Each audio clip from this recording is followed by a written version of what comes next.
ইফতারি করার আগ মুহূর্তে আমরা যে পেঁয়াজু, আলুর চপ, বেগুনি, হ্যাঁ এগুলো খান আপনারা? রুহাবজা শরবত খান নাকি? এই যে সাজায় রাখা হয় ডিজাইন করে, এইগুলো রেখে যখন দোয়া করেন, এই দোয়াটা আল্লাহ শোনে খুব।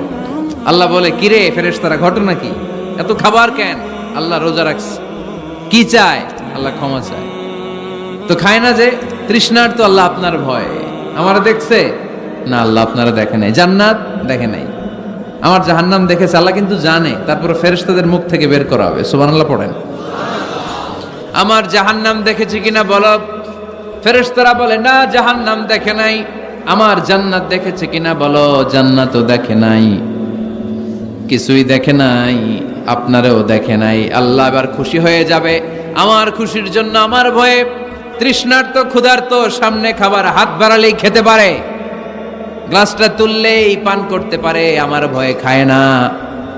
আমার ক্ষমা চায়, আমার কাছে ক্ষমা প্রার্থনা করে। এখন আমার বান্দা যা দোয়া করবে, বান্দার সব দোয়া আমি কবুল করে নেব।